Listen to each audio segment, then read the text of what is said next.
नमस्ते मेरे प्यारे दोस्त, कैसे हैं आप? आशा करता हूँ कि आपका दिन बहुत अच्छा बीता होगा। अब समय है अपनी थकी हुई आँखों को आराम देने का, अपने मन को शांति देने का और मीठी मीठी नींद की ओर बढ़ने का। इस चैनल पर हम रोज आपको सुनाते हैं प्यारी प्यारी कहानियाँ, जो सिर्फ बच्चों के लिए ही नहीं बल्कि बड़ों के लिए भी बहुत सुखद और सुकून देने वाली होती है। तो सबसे पहले आराम से लेट जाइए, अपना सिर तकिए पर रखिए और गहरी सांस लीजिए। फिर धीरे धीरे छोड़ दीजिए। महसूस कीजिए, आपका शरीर अब हल्का होता जा रहा है। आपकी सारी थकान दूर जा रही है। आज की रात बहुत ही खूबसूरत है। बाहर आसमान में चमकते हुए तारे हैं। हल्की हल्की ठंडी हवा बह रही है और आप बिल्कुल सुरक्षित हैं, बिल्कुल आराम में हैं। अब मैं आपको ले चलूंगा एक प्यारी सी यात्रा पर, एक मीठी सी कहानी की दुनिया में, जहाँ सिर्फ प्यार है, शांति है और मीठे सपनों की दुनिया है। तो अब अपनी आंखें धीरे से बंद कर लीजिए, मन को खाली कर दीजिए और तैयार हो जाइए उस जादुई कहानी को सुनने के लिए, जो आपको गहरी और मीठी नींद की ओर ले जाएगी। तो चलिए शुरू करते हैं आज की नींद लाने वाली प्यारी सी कहानी। नींद का गाँव। रात उतर चुकी थी। आसमान इतना साफ था कि हर तारा अपने पूरे गर्व से चमक रहा था। दूर कहीं झिंगुर गा रहे थे और पास के आम के पेड़ से टपकती ओस की बूंदें मिट्टी को एक मीठी खुशबू दे रही थी। छोटे से गांव के किनारे एक मिट्टी का घर था। दीवारों पर हल्की दरारें थीं, लेकिन उनमें से आती मिट्टी की खुशबू घर को जिंदा रखती थी। दरवाजे पर पीतल की एक छोटी घंटी लटक रही थी, जो हवा के साथ हौले हौले बजती, टिन टिन टिन। घर के भीतर रीवा नाम की 8 साल की बच्ची अपने बिस्तर पर लेटी थी। उसकी दादी पास बैठी थी, हाथ में पुरानी लाल लालटेन, जिसकी रोशनी पूरे कमरे को हल्की पीली चमक से भर रही थी। दादी रोज रात को उसे कहानी सुनाती थी, कभी परियों की, कभी नदी की आत्मा की, कभी बादलों के राजा की। पर आज दादी बहुत थकी थी। उन्होंने बस रीवा के सिर पर हाथ फेरा और कहा, बिटिया, आज तू खुद अपनी कहानी बना लेना। हवा तेरे कानों में कुछ न कुछ कह जाएगी। रीवा मुस्कुरा दी। वो खिड़की के पास चली गई, जहाँ से दूर दूर तक खेत दिख रहे थे। चांदनी उन खेतों पर ऐसे फैल रही थी जैसे किसी ने चांदी का दूध बिखेर दिया हो। उसने अपनी छोटी छोटी हथेलियों को जोड़कर आसमान की तरफ देखा और कहा, हे चांद मामा, आज मुझे कुछ बहुत प्यारा सुनाओ, कुछ ऐसा जो मेरे सपनों में फूल खिला दे। और तभी एक ठंडी हवा कमरे में आई, इतनी ठंडी कि दादी की लालटेन की लौ कांप गई। वो हवा हल्के हल्के घूमी, रीवा के बालों को छुआ और धीरे से फुसफुसाई, चलो आज तुम्हें मैं अपने गांव ले चलती हूँ, नींद का गांव, नींद देवी का आगमन। रीवा ने आंखें झपकाईं। हवा उसके चारों ओर घूमने लगी और पल भर में वो हवा के साथ ऊपर उठ गई। पहले कमरे की छत से ऊपर, फिर गांव के ऊपर और फिर तारों के बीच। जितनी ऊंचाई बढ़ती, नीचे की दुनिया उतनी छोटी लगती। खेत अब बस हरे हरे बिंदु लग रहे थे और नदी चांदी की एक पतली लकीर। रीवा डरने लगी, लेकिन तभी हवा में एक मीठी रोशनी चमकी और उस रोशनी से एक आकृति उतर आई। सफेद ओढ़नी में, लंबे बालों में तारों की चमक लिए हुए। वो थी नींद देवी। उसकी आंखों में शांति थी और उसकी मुस्कान में ऐसा अपनापन कि रीवा का डर तुरंत मिट गया। नींद देवी बोली, रीवा, हर बच्चा दिन भर बहुत कुछ सोचता है, खेल, बातें, सपने, डर। जब वो सब थक जाते हैं, तब मैं आती हूँ उन्हें अपने गांव ले जाने के लिए, नींद के गांव में। रीवा ने पूछा, वहाँ क्या होता है देवी माँ? देवी ने मुस्कुराकर कहा, वहाँ कोई रोता नहीं, कोई डरता नहीं। वहाँ पेड़ गाते हैं, नदियाँ लोरी सुनाती है और हवा हर बच्चे को अपने सपनों तक पहुँचा देती है। सपनों की राह। नींद देवी ने अपना हाथ रीवा की ओर बढ़ाया। जैसे ही रीवा ने वो हाथ थामा, उसे लगा कि उसका शरीर हल्का हो गया है, मानो वो अब हवा में बह रही हो। आसमान में रास्ता चमक रहा था, बादलों से बना और तारों की रोशनी से सजा हुआ। हर बादल के ऊपर कोई सपना खेल रहा था। कहीं एक बच्चा तितलियों के साथ दौड़ रहा था, कहीं कोई अपनी माँ से फिर मिल रहा था, कहीं कोई झरने के नीचे हंस रहा था। रीवा उस दृश्य को देखती रह गई। वो बोली, देवी माँ, ये सब क्या है? नींद देवी ने कहा, ये लोगों के सपने हैं जो मैं हर रात संभालती हूँ। अच्छे सपनों को मैं इस आकाश में रखती हूँ ताकि वे किसी थके हुए दिल को सुकून दे सकें। नींद का गांव। थोड़ी देर बाद वे एक उजले द्वार पर पहुंची, जहां लिखा था, स्वप्नपुर, नींद का गांव। जैसे ही वे अंदर गई, रीवा की आंखें खुली की खुली रह गईं। गांव का हर घर एक अलग रंग का था। किसी का छप्पर गुलाबी था, किसी का आसमानी, किसी का सुनहरा। हर दरवाजे पर एक छोटी घंटी बंधी थी, जो हवा के साथ बजती, टिंग टिंग टिंग। देवी ने कहा, हर घंटी एक सपना है। जब कोई बच्चा सुकून से सो जाता है, तो उसका सपना यहाँ घंटी बनकर आ जाता है।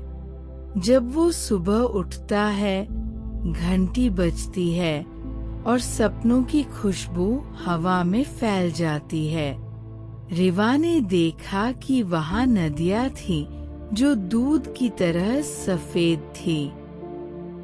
पेड़ थे जिनकी पत्तियां चांदी जैसी चमकती थी और जमीन पर फूल थे जो हर सांस के साथ अपनी खुशबू बदल लेते थे। दूर दूर तक नीला आकाश था जिसमें एक बहुत बड़ा पेड़ खड़ा था, सपनों का वृक्ष।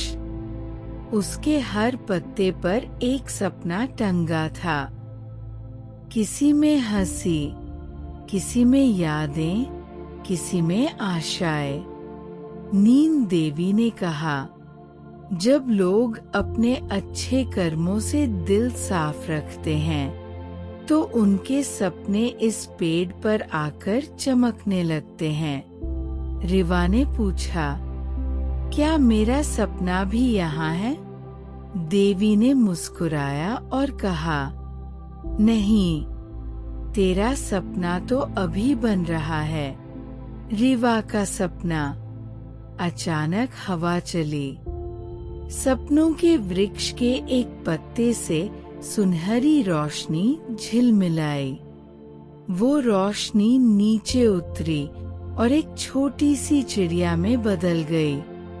वो रिवा के कंधे पर बैठी और बोली, चल, मैं तुझे उड़ना सिखाऊं। रिवा खिलखिलाकर हंसी। वो चिड़िया के साथ उड़ने लगी, पहले गांव के ऊपर, फिर पेड़ों के बीच, फिर सपनों की नदी के ऊपर। हर उड़ान में उसे लगता जैसे वो अपने डर, अपनी थकान, अपने सारे बोझ पीछे छोड़ रही है। धीरे धीरे सूरज की हल्की किरणें आने लगी। नींद का गाँव अब सुबह की ओर बढ़ रहा था। नींद देवी ने कहा, अब लौटने का समय है, बिटिया। सपनों का गाँव कभी दिन की रोशनी में नहीं टिकता। रिवा ने पूछा, क्या मैं फिर आ सकती हूँ? देवी ने प्यार से उसके सिर पर हाथ फेरा और बोली, जब भी तू अपने मन को शांत करेगी और किसी के लिए भला सोचेगी, तब मैं खुद आकर तुझे अपने गाँव बुला लूंगी। वापसी। एक हल्की हवा चली, फिर सब कुछ धुंधला होने लगा। फूल, पेड़, नदी, रोशनी, सब। और अगले ही पल रिवा ने अपनी आंखें खोली।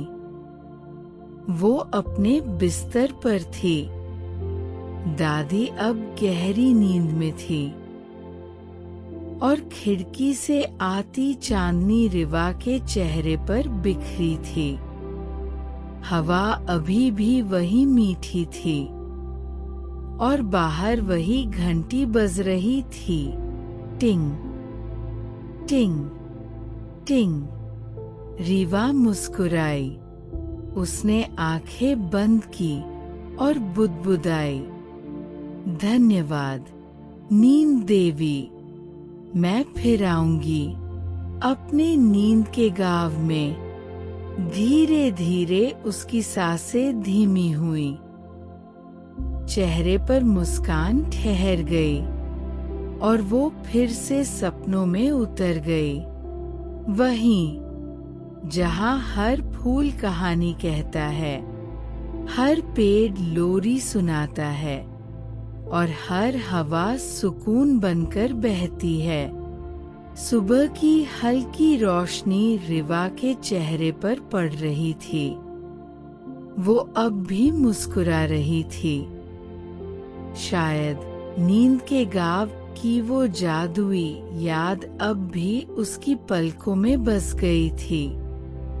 लेकिन आज का दिन कुछ अलग था। हवा में अजीब सी शांति थी। जैसे कोई अपने गीत को भूल गया हो। दादी ने जब रिवा को जगाया तो वो धीरे धीरे उठी और बोली, दादी, कल रात मैंने एक बहुत सुंदर जगह देखी थी। वहाँ सपनों की घंटियां बजती थी। दादी मुस्कुराई। शायद तू नींद के गाँव में चली गई थी। बिटिया, रिवा चौंकी। आपको कैसे पता, दादी? दादी ने कहा, जब मैं तेरी उम्र की थी तब मैं भी एक बार वहां गई थी। वो जगह तब भी उतनी ही शांत थी। लेकिन एक बात याद रख, वहां की शांति कभी टूटी तो बहुत कुछ खो सकता है। रिवा ने ध्यान से सुना, पर उस समय उसे बात की गहराई समझ नहीं आई। रात का बुलावा। उस रात हवा कुछ अलग लगी। वो पहले जैसी ठंडी और मीठी नहीं थी। उसमें जैसे कोई उदासी थी, जैसे कोई पुकार रहा हो बहुत दूर से। रिवा बिस्तर पर लेटी थी, पर उसकी आंखों में नींद नहीं थी। वो खिड़की के पास गई और चांद की तरफ देखकर धीरे से बोली, नींद देवी, क्या आप मुझे बुला रही हैं? और जैसे ही उसने ये कहा, कमरे में वही पुरानी मीठी हवा फिर बहने लगी। पर्दे नाचने लगे, दिया की लौ झिलमिलाई और रिवा को लगा जैसे वो फिर से उड़ रही है आसमान की ओर, बादलों के बीच। थोड़ी ही देर में वो पहुंच गई, फिर उसी चमकदार द्वार के सामने। स्वप्नपुर, नींद का गाँव। पर इस बार कुछ बदला हुआ था। वो घंटियां जो पहले टिंग टिंग की मीठी आवाज करती थी, अब बहुत धीमी थी, जैसे उनकी ध्वनि खो गई हो। सपनों की उदासी। रिवा गाँव में अंदर गई।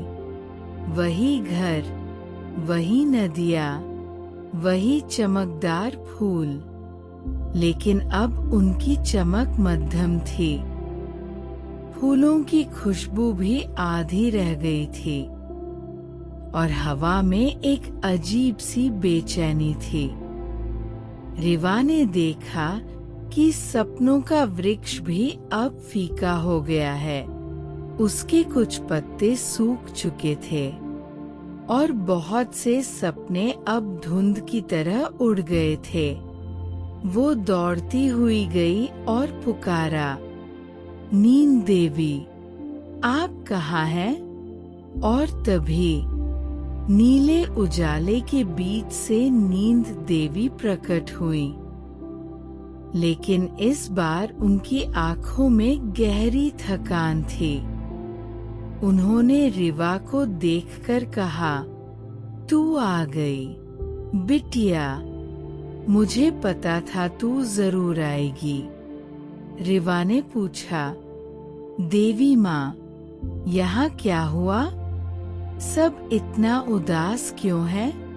नींद देवी ने धीमी आवाज में कहा, कई दिनों से धरती पर बहुत लोग रोए हैं। बहुत बच्चों ने बिना सपनों के सोने की कोशिश की है। डर, झगड़े और चिंता के कारण नींद का गाँव कमजोर हो गया है।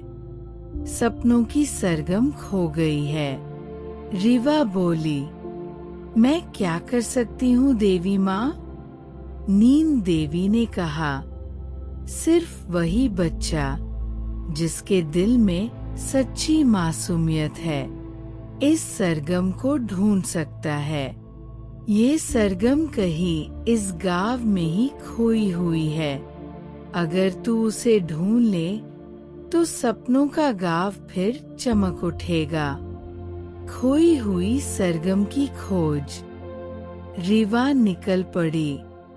नदी के किनारे, पेड़ों के बीच, फूलों की पगडंडियों से गुजरती हुई।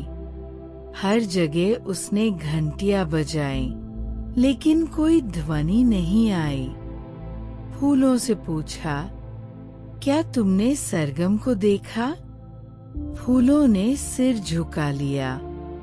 नदियों से पूछा, क्या तुम जानती हो सरगम कहाँ गई? नदी ने कहा, वो हमारे गीत में थी, पर अब हमारी लहरें भी थम गई हैं।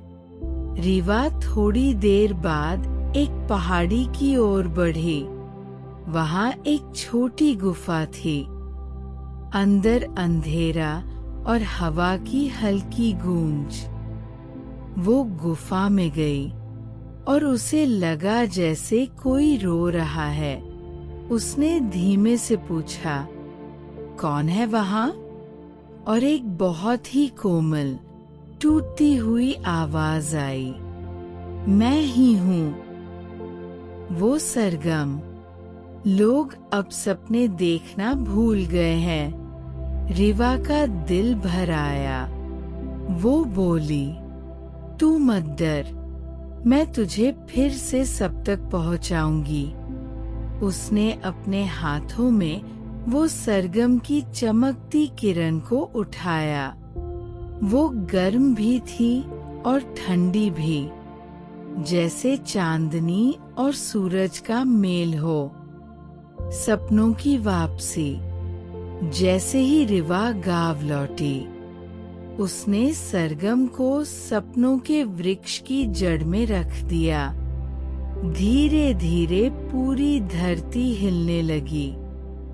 फूल फिर से खिल उठे, नदियां बहने लगी और घंटियां फिर से गूंज उठीं। टिंग टिंग टिंग। आसमान चमक उठा। नींद देवी मुस्कुराई।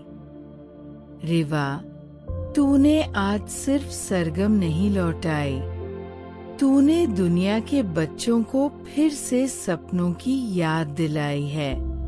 रीवा ने कहा, तो अब नींद का गाँव फिर से जीवित रहेगा?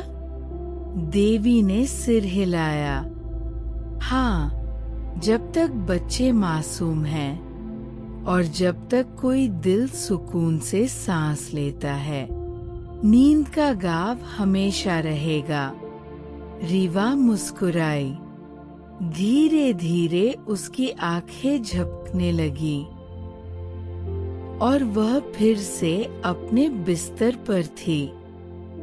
खिड़की से वही घंटी बज रही थी। टिंग टिंग टिंग। वो मुस्कुराई और फुसफुसाई। अब सपने फिर लौट आए हैं और उसके होठों पर वही पुरानी शांति उतर आई, जो केवल नींद के गाँव में मिलती है। सपनों की परछाई। रात के सन्नाटे में खिड़की के पास रखी छोटी सी घंटी आज कुछ अजीब लग रही थी। वो हर रात जैसे मीठी लय में बजती थी, पर आज उसकी ध्वनि में एक गहराई थी, जैसे कोई पुकार रहा हो, धीरे, बहुत धीरे। रीवा बिस्तर पर लेटी थी, आंखें बंद थी, पर नींद उसे अपनी गोद में लेने से झिझक रही थी। वो मन ही मन सोच रही थी, मैंने नींद के गाँव को बचा लिया, सरगम लौट आई। फिर भी क्यों लगता है जैसे कुछ अधूरा है? दादी पास ही बुनाई कर रही थी। रीवा ने पूछा, दादी, क्या हर सपना सच होता है? दादी ने धीमी मुस्कान के साथ कहा, हर सपना सच नहीं होता, बिटिया, पर हर सपना अपनी एक परछाई छोड़ जाता है, जो तब तक भटकती रहती है जब तक उसका मतलब कोई समझ न ले। रीवा के मन में जैसे किसी ने दीपक जला दिया हो। उसे याद आया, नींद देवी ने कहा था कि गाँव तब तक सुरक्षित रहेगा जब तक सभी सपने पूरे हों। लेकिन अगर कोई सपना अधूरा रह गया तो वो उठ बैठी। खिड़की से वही परिचित नीली रोशनी झांक रही थी। उसने आंखें बंद की और फुसफुसाई, मुझे फिर से वहां जाना होगा, वापसी उस लोक में। पल भर में हवा की ठंडी लहर कमरे में भर गई। दिया झिलमिलाया और रीवा फिर से उड़ने लगी। बादलों के बीच रोशनी की सीढ़ियों से होती हुई जब उसकी आंखें खुली तो वो फिर से उसी स्वप्नपुर में थी। पर इस बार कुछ अलग था। आकाश धुंधला था, फूलों की चमक थोड़ी मुरझाई और दूर घाटी में एक हल्का सा धुआं उठ रहा था। वह गांव के बीच पहुंची। नींद देवी वहां थी, पर उनका चेहरा चिंतित था। रीवा ने पूछा, क्या हुआ देवी माँ? गांव फिर से उदास क्यों है? देवी ने कहा, रीवा, सरगम लौट आई है, पर कुछ सपने अब भी अधूरे हैं। जब कोई बच्चा अपना सपना अधूरा छोड़ देता है तो उसकी परछाई इस गांव में आ जाती है और धीरे धीरे सुकून को निगलने लगती है। रीवा ने देखा, दूर एक पहाड़ी पर धुंध में लिपटी हुई आकृतियां हिल रही थी। वे इंसानों जैसी नहीं थीं, बल्कि काले धुएं की तरह झिलमिलाती थी। नींद देवी ने कहा, वो हैं सपनों की परछाइयां। उन्हें कोई नाम नहीं याद, कोई चेहरा नहीं। वे अधूरे सपनों के बोझ से भरी है और आज वे बहुत बेचैन हैं। परछाइयों का गाँव। रीवा अकेली चल पड़ी। हवा ठंडी थी, लेकिन उसके कदम सधे हुए थे। वह एक छोटी पहाड़ी पर पहुंची, जहां धरती पर धुएं के घेरे बन रहे थे। धीरे धीरे उन घेरों से आकृतियां उभरने लगी। कभी किसी बच्चे का चेहरा, कभी किसी अधूरे खिलौने की हंसी, कभी किसी माँ की पुकार। एक हल्की आवाज आई, रीवा, हमें याद है, पर हमें कोई पहचानता नहीं। रीवा का दिल कांप गया। वो बोली, तुम सब कौन हो? धुएं की लहरों से आवाज आई, हम वो हैं जिन्हें किसी ने सपना तो देखा, पर अधूरा छोड़ दिया। कोई खिलौना बनाना चाहता था पर भूल गया। कोई दोस्ती निभाना चाहता था पर दूर चला गया। कोई मुस्कान देना चाहता था पर डर गया। रीवा की आंखों से आंसू बहने लगे। वो बोली, मैं तुम्हें भूलने नहीं दूंगी। सपनों का पुनर्जन्म। रीवा ने अपनी हथेलियां जोड़ी। उसके दिल से एक सफेद रोशनी निकली। धीरे धीरे वो सब परछाइयों में फैल गई। हर परछाई में से रोशनी झरने लगी। जैसे वे अपने सच्चे रूप में लौट रही हों। किसी की आंखों में हंसी लौट आई, किसी की हथेलियों में रंग, किसी के आंसुओं में फिर से चमक। आसमान में अचानक हजारों नन्हे तारे चमकने लगे। नींद देवी की आवाज आई, रिवा, तूने वो कर दिखाया जो कोई नहीं कर पाया। तूने अधूरे सपनों की परछाइयों को फिर रोशनी दी। रीवा मुस्कुराई। उसने कहा, हर सपना अधूरा नहीं होता देवी माँ। कभी कभी वो बस किसी के इंतजार में होता है, वापसी और सुकून। सुबह की हल्की किरणों के साथ रीवा जागी। खिड़की से आती हवा अब पहले से और भी मीठी थी। घंटी की आवाज अब स्पष्ट, शांत और कोमल थी। टिंग टिंग टिंग। दादी पास आकर बोली, किसी सपने की परछाई लौट आई क्या? रीवा मुस्कुराई और बोली, हाँ दादी, अब कोई सपना अधूरा नहीं रहेगा। वो बाहर आंगन में आई, आंखें बंद की और महसूस किया, नींद का गाव अब सदा के लिए उसके भीतर बस गया है। निष्कर्ष, संदेश, जब दिल शांत होता है तो दुनिया भी शांत लगने लगती है।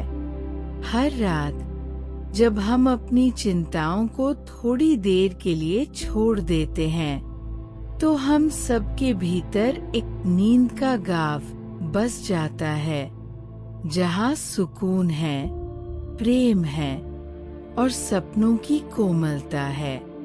बस आंखें बंद करो और सुनो, वो घंटी फिर बज रही है।